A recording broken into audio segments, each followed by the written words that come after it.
Welcome to the Untangled Faith podcast, Matt. I am so glad to have you. You emailed me a little while ago asking to maybe have a chance to talk to my listeners because you have an interesting kind of job that you do. I don't know if it's your full-time job, but you work with the Kineo, is it Kineo Ministry, Kineo The Group, the Kineo Center is what it's Kineo called. Yeah, Center. Yes. that's you were right I was right so on it. close. So close. Yes, so Yeah. you're on that team and my understanding is it provides resources for pastors who need support, who have many of them gone through burnout for one reason or another, and that you're dedicated to providing a resource for in this area. Tell me what I've missed. Yeah, no, that's great. That's definitely the heart of it. Kineo got started a little over 5 years ago. Our founders had gone through a significant kind of period of burnout and working towards renewal and a pathway of kind of recalibrating their lives. And on the other side of that, I don't know if it ever fully ends. I think we're always kind of in that work that if we're doing the work, right, of paying attention to our lives and how different things affect us, kind of what's beneath the surface of ourselves, then Yeah. I don't know that I don't know that the journey of renewal or of moving towards wholeness might be Yeah. another way of talking about it. I don't know if that ever ends, right? But Hmm. anyway, at some point they had a real strong sense of when they were going on their own journey and trying to kind of recalibrate, craft a different kind of pace and way of life, and attentiveness maybe is another way to talk about it to their own life. They started looking for resources and relationships and supports and found some different things and people that were really helpful and that definitely furthered them along their own way. But they also, and I mean, this was maybe 10 years ago or so when Yeah. their burnout kind of moment really struck them. And at that time, as they were kind of figuring themselves out, they realized that there was a real vacuum. There was a big lack of resources available that really got at the nuance of the complexities of that lead to burnout Sure. Hmm. within ministry environments. Yeah. And so there was lots of general stuff out there, but there was very little that actually could kind of be surgical, is some of the Yeah. language we talk about, and very Yeah. specific and precise Yeah. around some of the unique components that are in a pastoral or a ministry leadership environment and vocation. So that was Yeah. some of the impetus for starting Yeah. Kineo. Yeah, that makes sense. You personally, did you have your own story of ministry burnout that made you think, I need this sort of thing, or you feel that made you more Yeah. passionate about supporting that? Yeah. Yes, for sure. Absolutely. Yeah. I was a youth pastor for 4 or 5 years when I was in Hmm. college, and then was a part of a team that planted a kind of a missional expression of the church and did that for 9 years. And I think that if you spend any time in kind of vocational leadership, ministry leadership, I should say, you're going to have some injuries, some cuts. And so, yeah, I definitely experienced that, but in all those different settings and some other settings as well. And I think there were a couple of points in time when we were doing church planning work where, looking back on it now, I was navigating burnout, although maybe I didn't quite really realize it. Maybe didn't even have the language to talk about it very well. But yeah, there were definitely some seasons of depression for me during that period of time that are pretty apparent to me at this point. And Hmm. so I think that people in helping professions, whether it's Yeah. ministry or nurses or social work or teaching or anything kind of in that vein, are going to experience dynamics of burnout Yeah. probably more often than we would care to even talk Yeah, about, some of those just because of the nature intense of the work. jobs. Yeah. So, yeah, the origin story of a lot of these sorts of support things that people create is because it's something that they needed.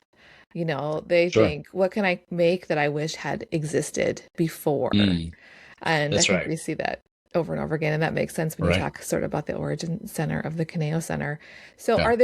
I'm wondering about like my understanding is there is a retreats, like a intensive sort of thing that ministry Yes. leaders come to, but do you also offer resources in addition to that? So what are the sort of things that Mm, people can get that they hmm offer from Kineo?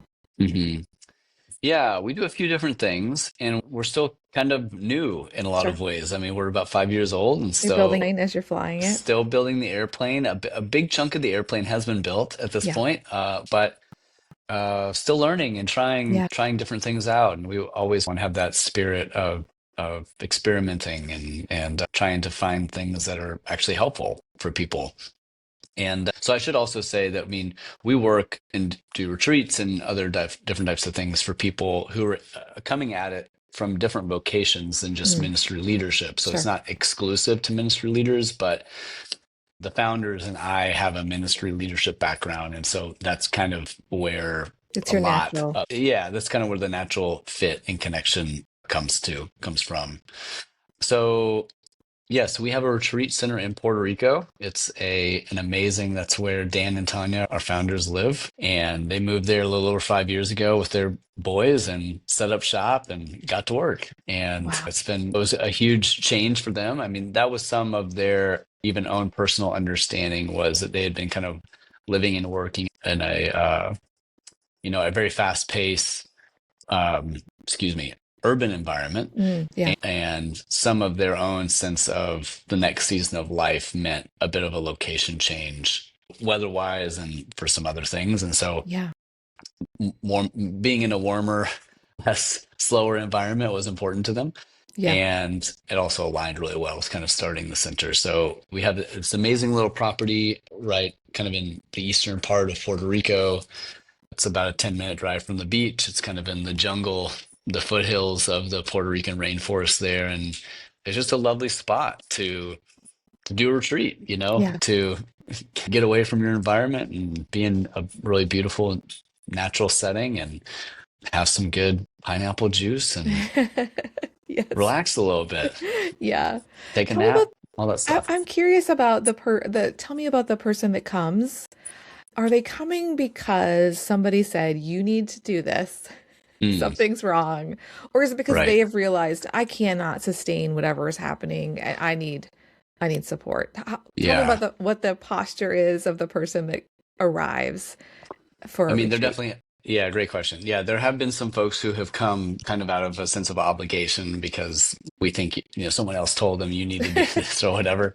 Yes. We found that generally doesn't work out so great Mm, because the personal desire to be there and to do some deeper work isn't really there because they mm, feel like they should be there yeah. or have to be there maybe for some reason. Interesting. So we Yeah. try to discourage that. If we get a sense somehow that they're coming out of a sense of obligation, we try to do some things to help get a sense of what their desire is. I mean, if they just show up and if that's the reality, then we try Yeah. to do some things that maybe help them connect Sure. with what might be meaningful for them on a personal level.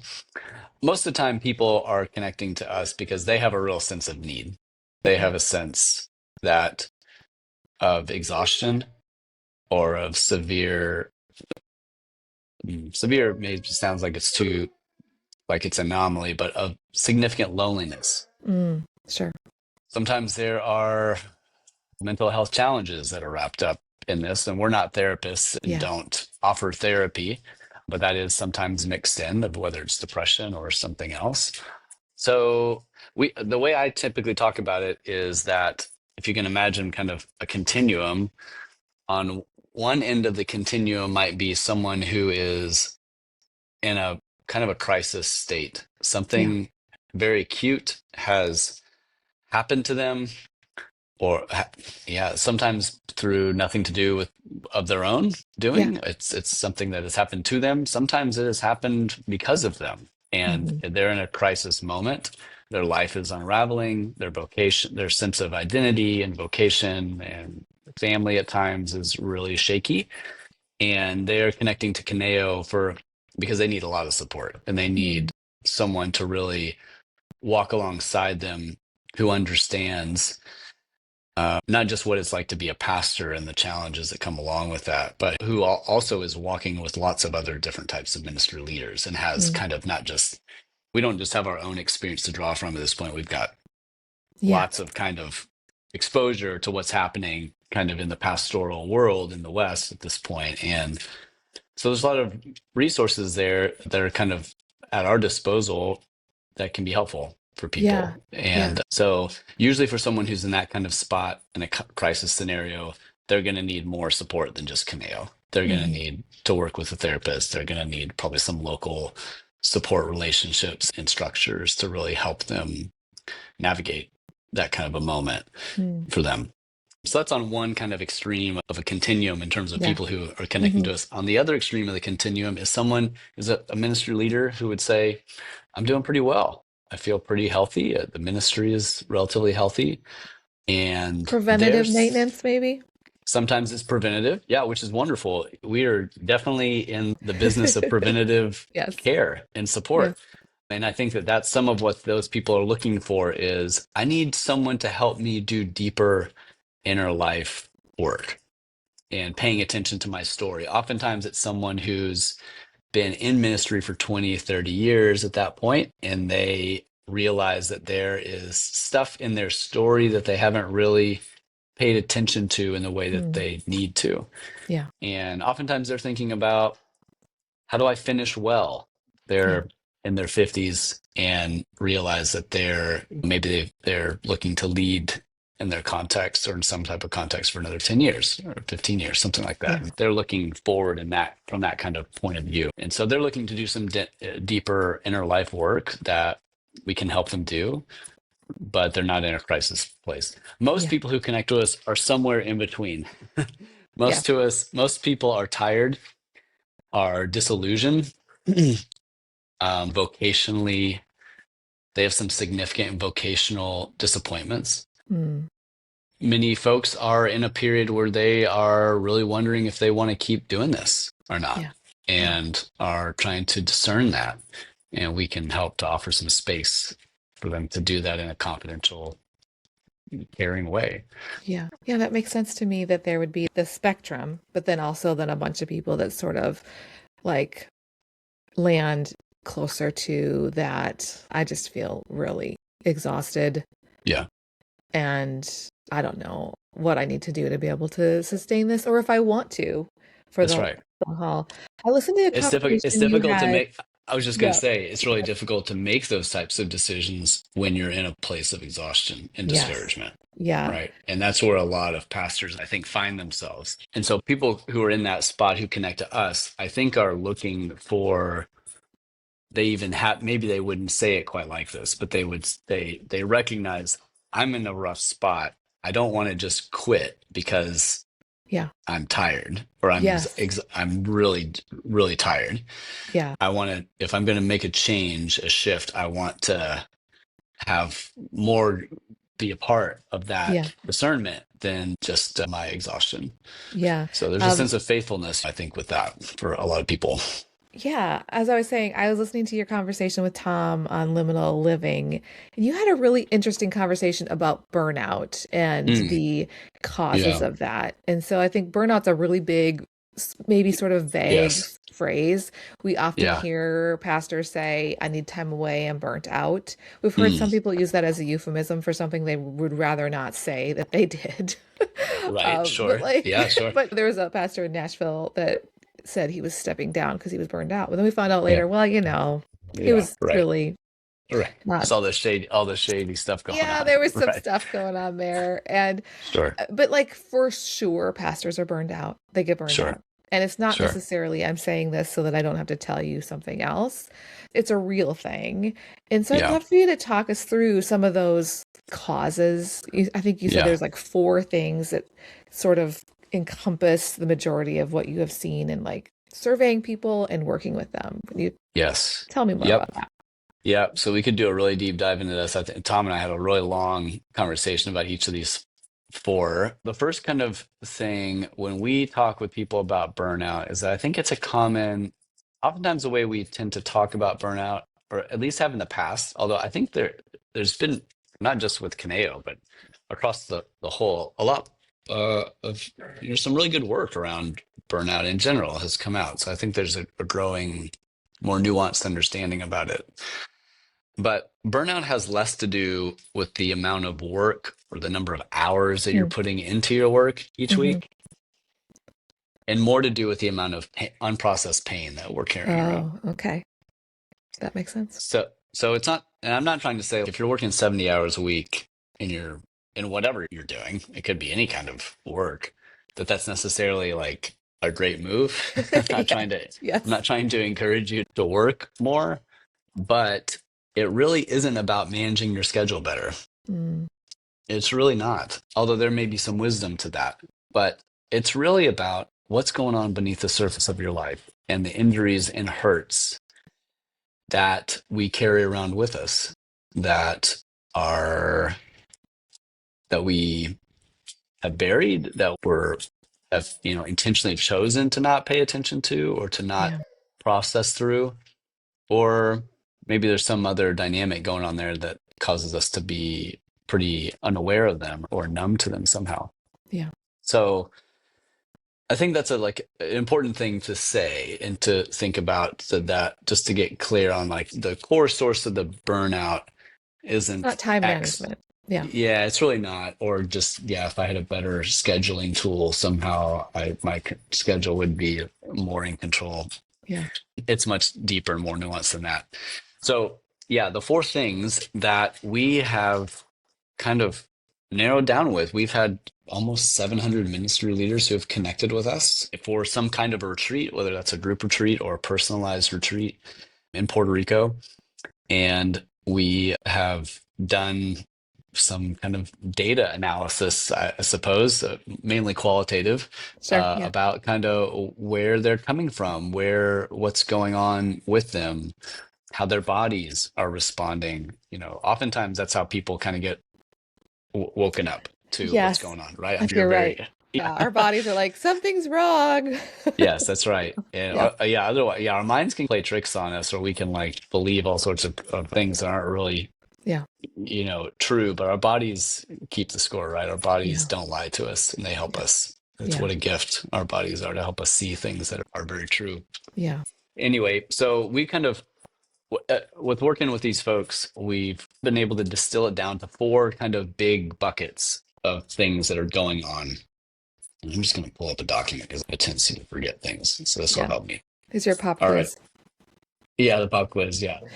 Okay. So the four big things, and we can unpack these a little bit more if you want, Hmm. is vocational disappointment, internalized expectations, relational injuries, and unregulated emotions. We could also say dysregulated Sure. emotions. Hmm. Yeah. So there's a lot that could be said about each of these, and not everybody is necessarily grappling with all four. It's not necessarily like if you have all four of these things going on, then that's when you've hit burnout. It's not quite that mechanical. Yeah. Oftentimes it might be just one or two of these that are very prevalent in a leader's life. But that these are kind of the four big components that we've been able to identify in our work so far. There may be other things that emerge, but we've worked with a bunch of different leaders from across. The other thing to say too, like that I think sometimes we think about, well, some denominations are better at this than others, or some kind of, Is that you know, true? I think some people think that way, probably maybe about their Yeah. maybe about their tribe, Ours is or they think, better. oh, we've got things set up so that we do a better job preventing this, and we've just Are you found that here to like, tell yeah, me you that's not. only see people from a certain denomination or that you actually see them from all of them? Oh no, yeah, we're independent, so we've worked with people from, I think it's something close to 30 different Sure. denominations at this point. And Yeah. yeah, no, we're working with folks who are at extremely what we would call maybe progressive, theologically Sure. progressive environments Hmm. and denominations, and those who we would say are pretty conservative and would hold within the gamut of kind of the denominational theological world. So for us, we're not a doctrinally driven ministry, we're a care driven ministry and a resourcing driven ministry. So it's not really that's not a sticking point for us about where they land on different Yeah. theological distinctives. But the thing that has become abundantly clear is that nobody's got a corner on this. Yeah, yeah, Everybody is really struggling, and it really doesn't matter what your doctrine is. yeah, It's much more human mm, than that. yeah. Much and very, very common. I So, don't know if not to that's say that helpful. I don't know if structure, people like that or if that's a reassuring or if it's yeah, not. It is what you've seen. It's what you've it's observed. what we've Yeah. seen. Yeah, Yeah. that's the most honest thing I can say. It's what we've seen. So to say anything beyond that is probably too much to Yeah. say, I suppose. But Yeah. it's definitely what we've seen. And yeah, I don't think there's ever been like an easy time to be a leader in the Yeah. church. I think the church, if you look back on the 2000 plus years of church history, like there have been some really horrific and challenging moments, both that have kind of come from outside the church as well as from inside the church, right? But we are in an interesting season that mm, that just were like I think some of the pressure and the complexities of being a pastoral leader, a ministry leader in this season, some of them are somewhat unique, Yeah. and that takes its toll. Yeah, that makes sense because I mean, there's some struggles that people had in the 1800s that pastors will never have now, but there's some things that pastors Right. have now that somebody 100 years ago could never have even comprehended. Right. One of Yeah. those things that you had mentioned, one of the four buckets was the expectations. And it reminded me of listening to an interview on I think it was the Daily podcast with Hmm. John Green. And I don't know if you know John Green, he was going to be a pastor when he was a Okay. young man, young adult. Sure. He was starting to go through the training. And at a certain point, I think he was going to be an Episcopal priest. I think that was his plan. And he got to a certain point where they were talking about ordering candles for the services. And he was like, I didn't want to order candles. Right. This is not the job. I Yeah. don't want to do a job that involves this sort of thing. And I just, that has stayed with me because I wonder if Mm. there are pastors that are like, I signed up for one thing and here I am Mm. ordering candles and I didn't ever want to and I'm terrible at it and I didn't know. So would you say there's a combination of misunderstanding of what the expectation was Mm. that's internal that they came in with, or is it a combination of also like maybe a congregation that was like, we have some expectations for you that we forgot to tell you and we are now holding you Yeah. accountable for. Talk me through that a little bit. Yeah. Well, yeah, generally when we're talking about internalized I think that what you're getting at might actually fall in one of the other buckets Oh, okay, I sure. mentioned that. If But you want to talk internal about the as other far bucket, go ahead. yeah, internalized expectations.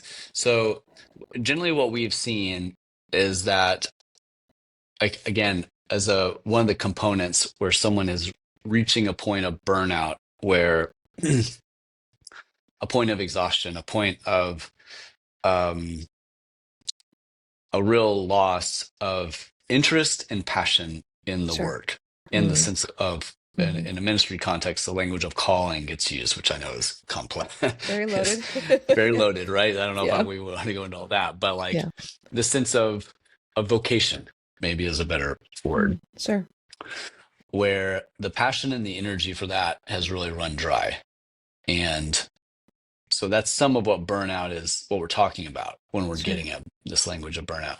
So internalized expectations, that aspect of it oftentimes shows up as the expectations of individuals in your congregation, Mm, or maybe your denominational leaders or your colleagues, whether these expectations are explicitly stated or kind of implicitly stated, yeah. implied, that over time these aspects are so significant, they're so numerous and so much that it eats at your internal world Mm, and your mm, internal kind of sense of self. You find it difficult to discern the voice of others versus the voice of mm. self, or the voice Yes. of the spirit, or your own kind of internal compass about around convictions or passions or boundaries. One thing that we found to be true, not just us, there have been a few different studies on this, is that pastors have a real difficult time with their sense of agency. Mm, And I think that that has a lot to do with the nature, some of the core nature of the vocation, because, and even in some of the language that we have used, that's probably been used poorly, yeah. of like this language of losing yourself or of sacrificial Sacrificing, love, yeah, sacrifice, crucifying your flesh. crucifying your flesh. And so there's a sense of, I think a lot, not all congregations, but plenty of congregations have an attitude of towards their pastor or their pastoral staff of, you're here to do what we want. Hmm. You're here, we're not interested that interested in what you want or what you think that we should be pursuing or your convictions Yeah. about things. You're the provider of goods and services, and we're here to consume those goods and services until we don't like them anymore. And Mm, then we'll find somebody else who mm, can do what we want them to do.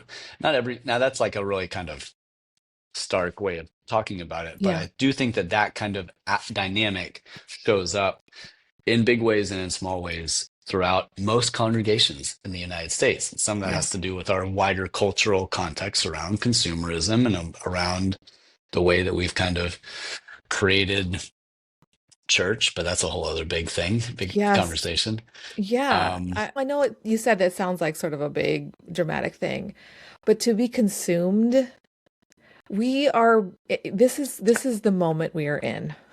yeah. We are created to be consumers. We're being discipled by our social media usage, our digital time to just Yes. take in things, and the algorithm is created perfectly for us to give us exactly what we want. Yes. And Yes. and so it only makes sense that some of that would be shifted onto somebody's experience Mm, with their church. right. And I think people maybe aren't doing it necessarily on purpose. It's just this muscle memory of I can swipe away or I can block the things that I don't Yeah. want to see. I can create the world that I want to. And showing up at in person next to people that are maybe different from you Mm, and a pastor that's trying their best. Not everybody's doing it, but I wouldn't want to give the benefit of the doubt to most of these pastors, men and women. They're here not because they wanted to build an empire, but because they wanted to faithfully be what they thought a pastor was supposed to be. And some of them are picturing mm, preaching. Some of them were picturing counseling. Some of them were picturing sitting in their office and reading books. Some of them were picturing hospital visits. And then to feel consumed, I'm just that word's just landing with me. mm, So mm, I just thought I mm, would say that. mm. I feel in a lot of Yeah. things about that. Yeah. Yeah. Thanks for, yeah, touching, holding that. Yeah. Yeah. Being something that our value is wrapped up in what we do or in who we are being consumed. Oh my Think goodness. about that for a minute. Are you see and I'm seeing in this moment, a political moment in the world, in the US in particular, people are saying, I did not come to hear you say this. Mm. I'm here for the recipes. Oh, I'm right. here Sure. for the funny stories. I did not Right. show up because I want to hear you talk about your opinion on XYZ. And I Right. wonder if sometimes that happens in a church. I'm not Sure. here for that. Sure. Sure. Yeah. Yeah. I think that's true. I think that is true. Yeah. Your story about the candles, about the guy buying the candles. Well, what that reminds me of is the another component of burnout that has come up for us is the vocational disappointment. Sure. And that has a lot to do, I mean, that can flesh out in a variety of ways, but what we've noticed is that more often than not, that basically has to do with impact. Mm. And well, I think one of the most difficult things about working in a church or working in some kind of ministry environment is that in most of those environments, it's difficult to see the impact of of what you do. Yeah. It's subtle, it's slow. And some of the good Uh, things people aren't going to tell you about, right? They're going to sure. give Right. you Yeah, you feedback may on never the find thing out, where they right? feel like you messed up, Yeah. right? They're not going to be Yeah. like, I Right. need to tell you this amazing thing that happened. Yeah. That's right. So there's a real, I think that a lot of times people get started off in a path, a ministry path with a lot of idealism. I mean, and that's okay. Like that's pretty normal. A lot of people do that with no matter what kind of work Oh, they yeah. decide to take Any on. Sure, job. that's kind of some of Parenting, the, marriage. yeah, Yeah. right. Yeah, with parenting or getting married or whatever it is you're doing. And that's some of the nature of being at that age and stage where you're kind of you're starting to live into a vocation of one kind or Mm-hmm. another. It looks like it's fueled with a lot of energy and a lot of idealism most of the time. And what we found with pastors and ministry leaders is that the gap between what they thought it was going to be and what oftentimes it ends up being, and the amount they come to realize at some point that the amount of effort and time and love and heart and care that they put into making an impact most of the time doesn't actually get the Mm. results that they think that it could or it should or that they want it to.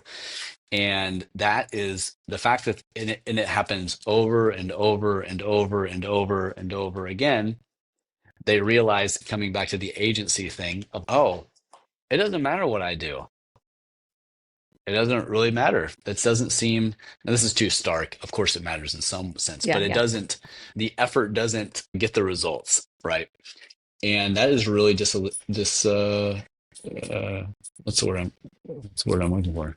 It's Disillusion. disillusioning. That's not a word. Disillusioning. That's not a Yeah, real word. sort They of. become disillusioned. Yeah, They become yeah. disillusioned with it. It's really discouraging. And when you're you think you're signing up for one thing, and then what you end up doing is ordering candles Mm-hmm. Yeah. or picking out The color. the fellowship hall needs to get painted or needs new carpet. So I gotta spend a Yeah, lot of time with some committee figuring out what the new carpet's going to be and like why. yeah, why. So again, I think there's all sorts of different.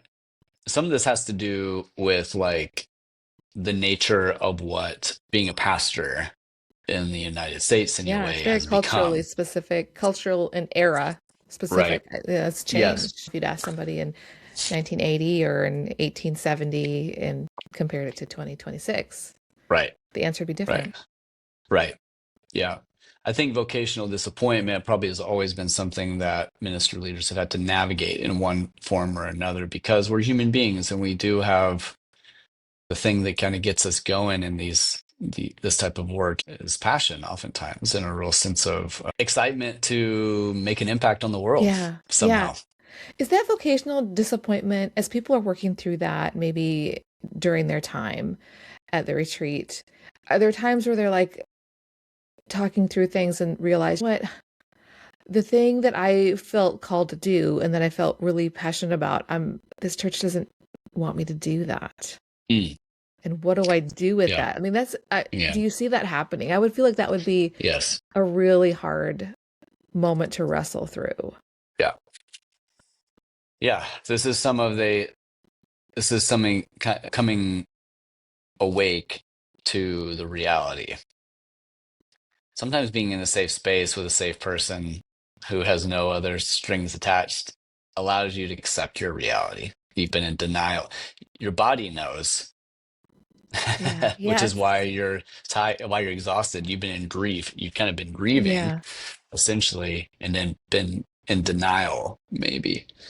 But at some point, you move towards some kind of acceptance, right? Which is a great move to get to Yeah. acceptance because when you're more in that space, then you can actually discern Yeah. about do I still want to keep doing this or not? Or do I need to, is there a way for me to move forward in a faithful way in this environment with my sense of Yeah.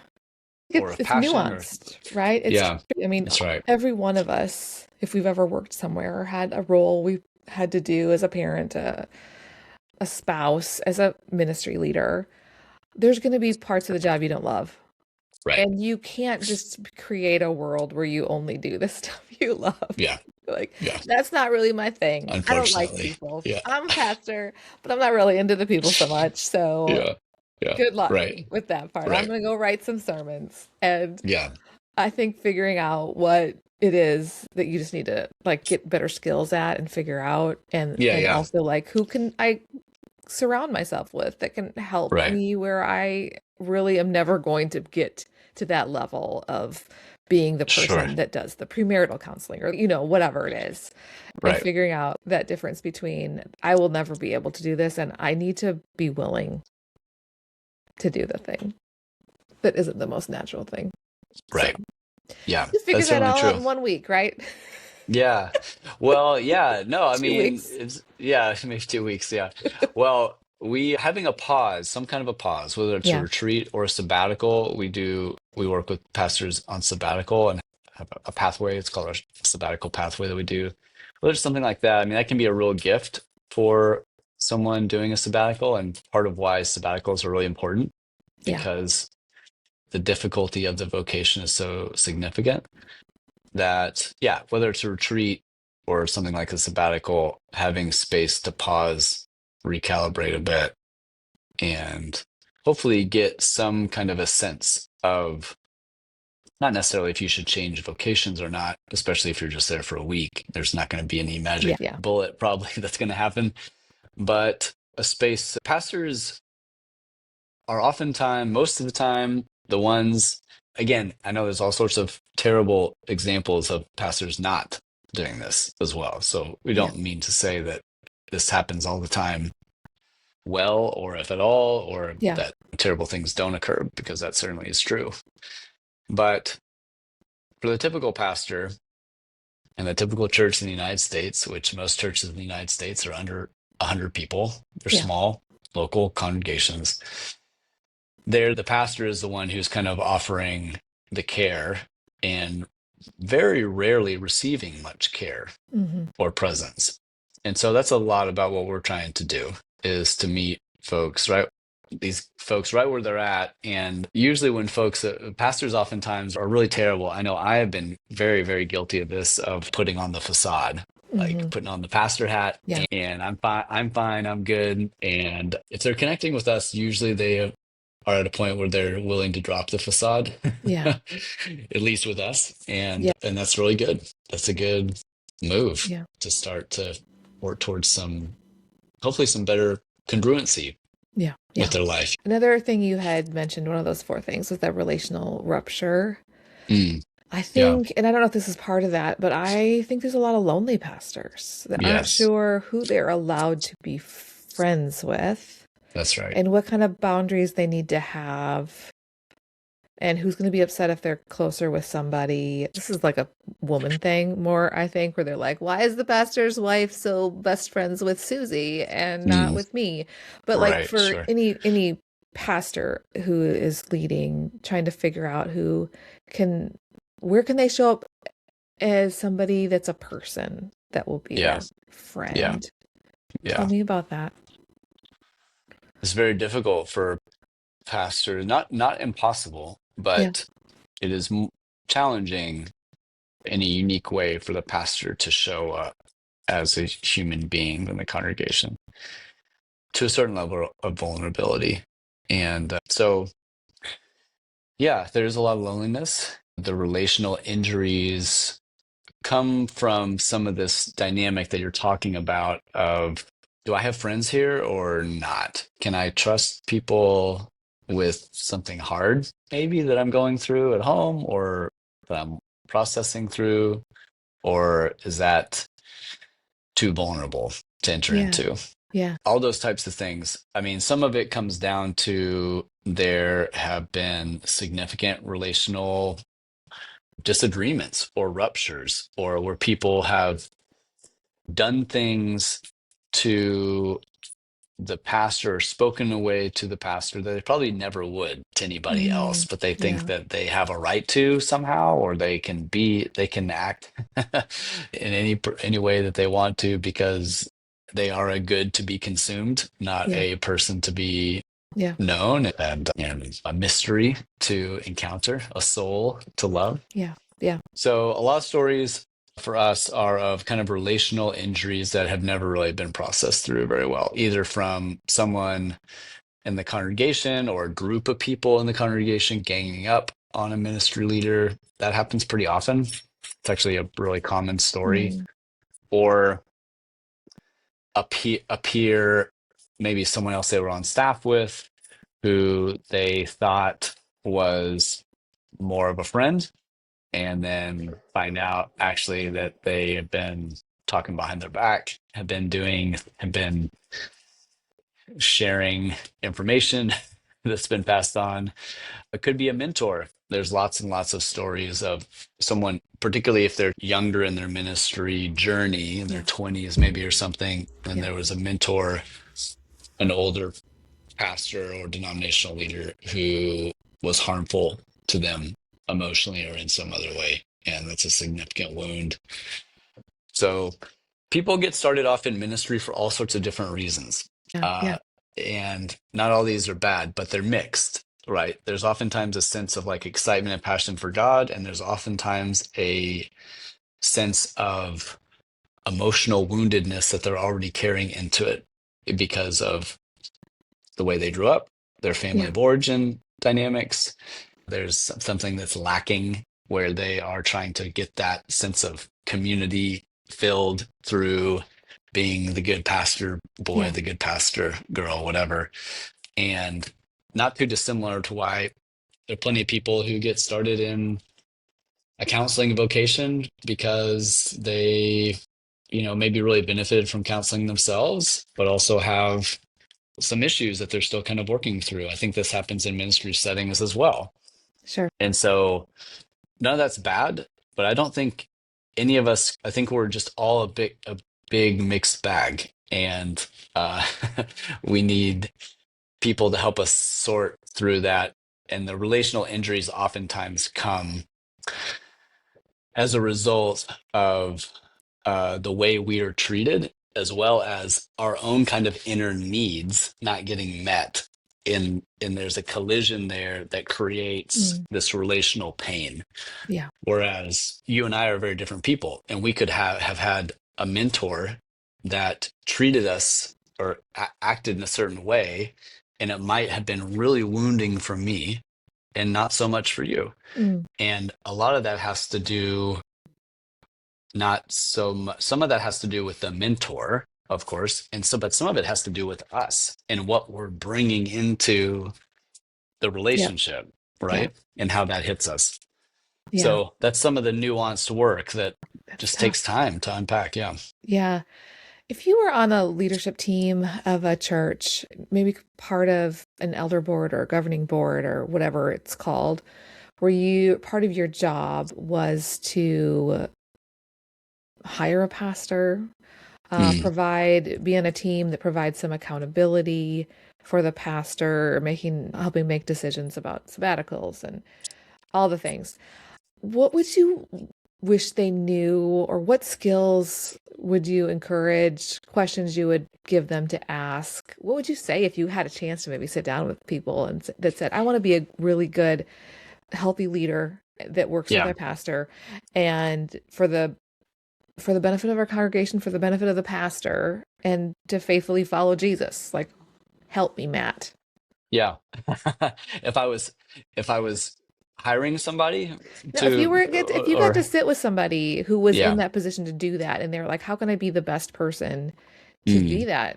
What am I looking for? And how can I actually mm, support in a healthy way somebody mm, that's leading a church? mm. Yeah. One of the things that I've heard of a handful of different churches doing that I think is a great investment is you have money set aside in your budget for the pastor to work with a counselor, Mm, whatever it is, $1,000, $1,500, and they have to use it. That's the only okay. requirement. You have to use it, and you don't have to tell us. You We don't don't want have to to know. report back. There's no reporting other than Yeah. that you used it. Yeah. And but if you don't use it, we got to have a conversation about that because so I think something like that is a really wonderful That's way interesting. Yeah. to for a congregation or a board to show and to back it up like, hey, we really care about you. We really care about you being a healthy person, Hmm. a healthy human being. And we know that this work that you're doing is hard. We recognize that. Yeah. It's really complicated. You are in a more complicated seat than anybody else in the congregation.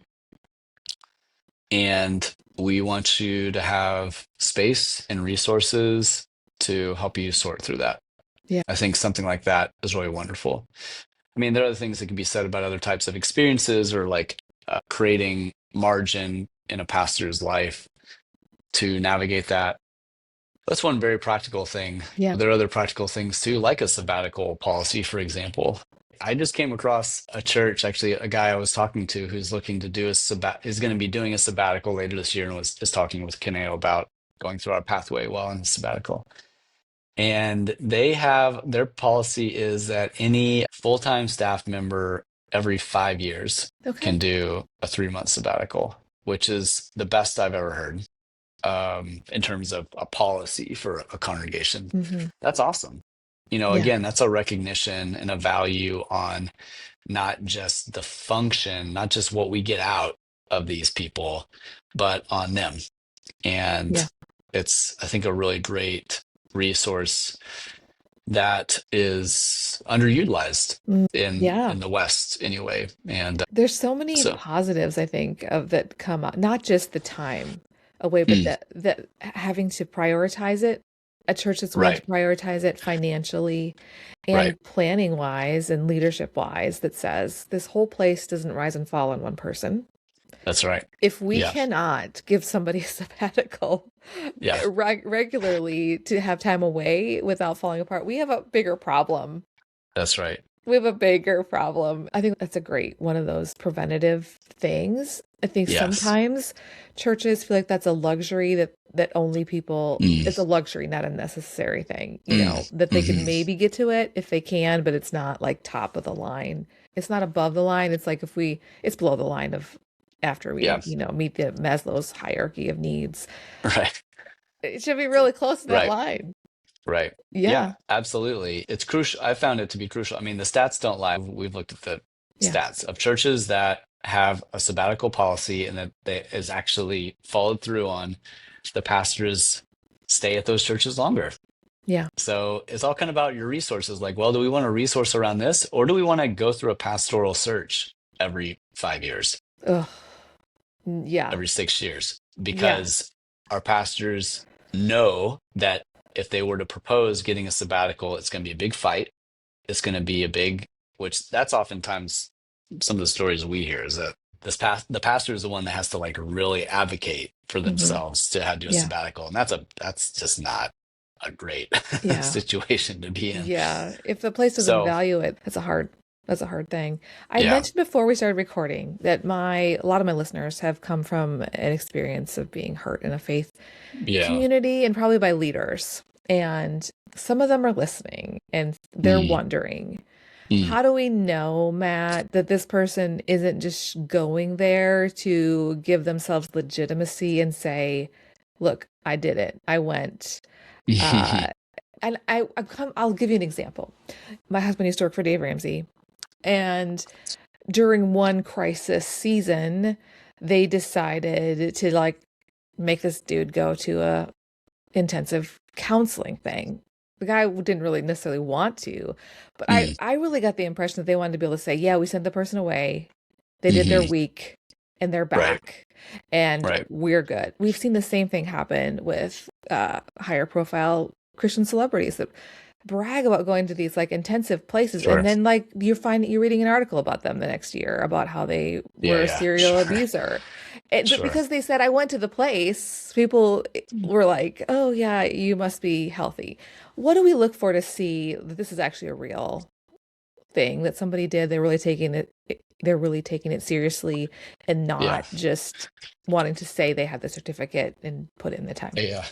Well, the first thing that comes to my mind is that anybody that's bragging about anything, especially if something that has to do with processing through their ministry pain or doing inner life work, like that's a big red flag to me.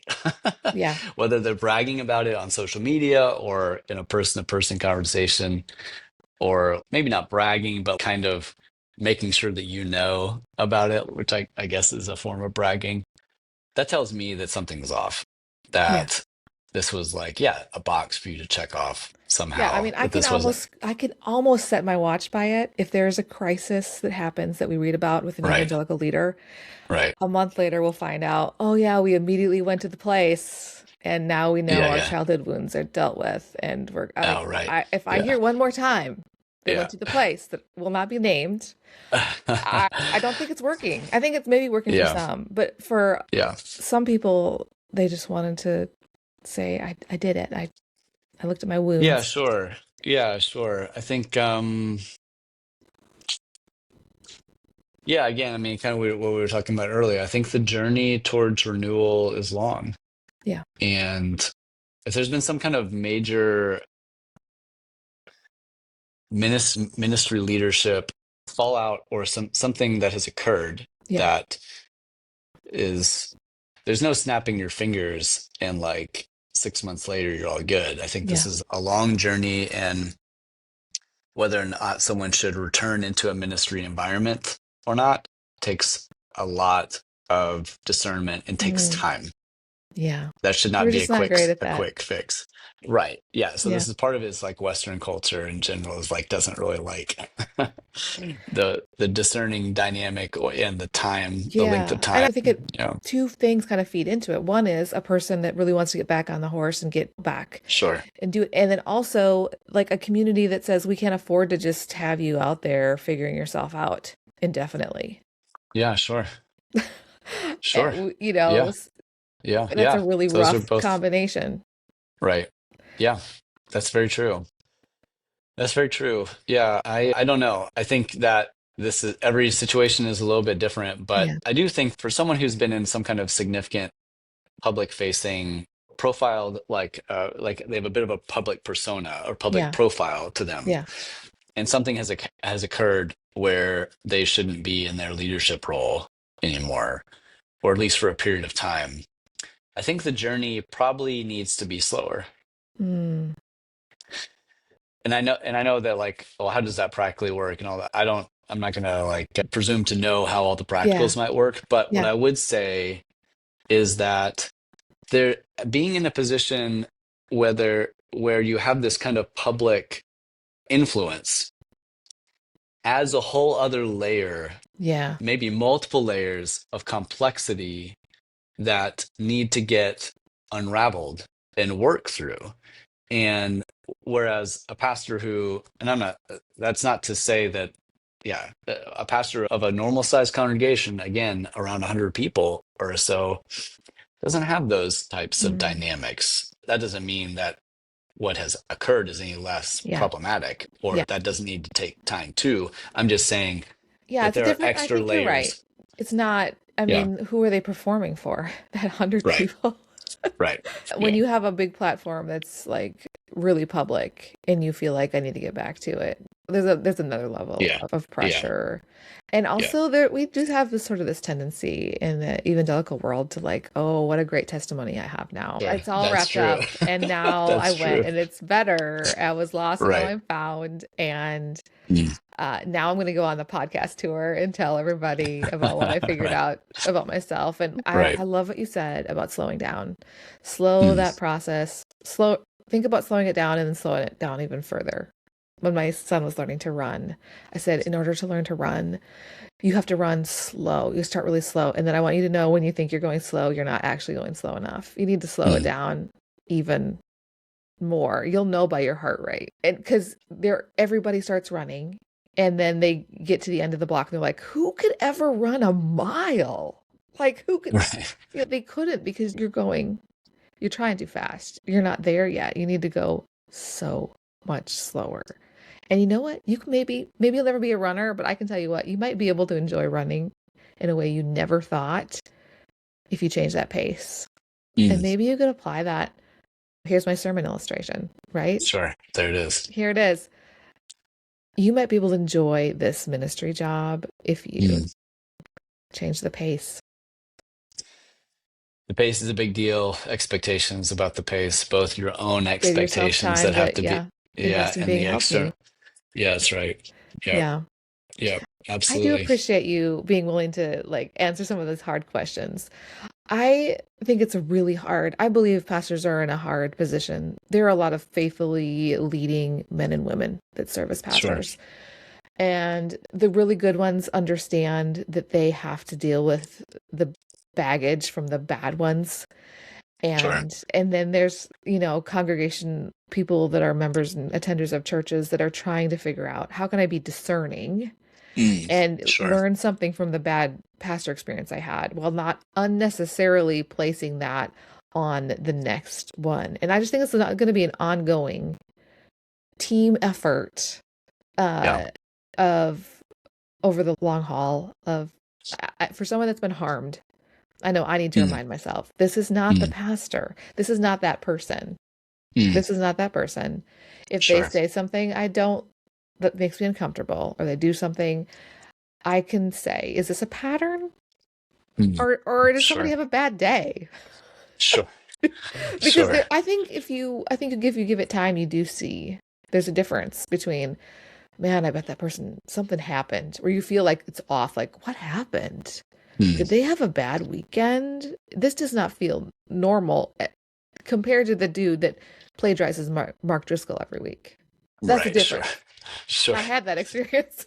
That is a difference. Right? Yeah. There is a difference. Yeah. And I'm trying to figure out for my own self, I will have a tendency to be like, to side eye the person that went to the place and is getting the thing. But if somebody's going to get healthy and do the work, they have to do the thing, whether I think Absolutely. it's actually legitimate or not. And It's true. that's the hard Yeah. thing. You can't just say, well, you can't go to Kineo because that's everyone will think you're just trying to make yourself better and you're not really. Well, how are you going to give it? Sure. What are you supposed to do? Sure. Don't go? Don't go? Yeah, that's exactly right. No, it's good to pay attention. I mean, it's good for all of us, right? We all have things that where we can kind of do the side eye thing, either Yeah. physically or in our heart, right? So Yeah. it's good to pay attention to those things and to be discerning about those things because the side eye is not, there's a reason it's there, and it's because we have experienced pain Yeah. and betrayal and have been burned Yeah. ourselves. And Absolutely. so that's a gift, right? That's a gift to be wiser, maybe in some ways, or to be Hmm. aware, to have some awareness that maybe we didn't have before, to just to protect ourselves and other Yeah. people, but also to remind ourselves Yeah. that this person isn't the person Yeah. that they are different people and Yeah. are on their own journeys. Well, thanks, Matt. I have really appreciated this conversation. I appreciate your compassion for faith leaders and communities to be healthy. It's a fraught place and Yeah. it's so important. So I appreciate that. Thanks for chatting with me. Thanks for, yeah, no, it's been great to get to hang with you, Amy, and to, yeah, have this conversation. Thanks for having me.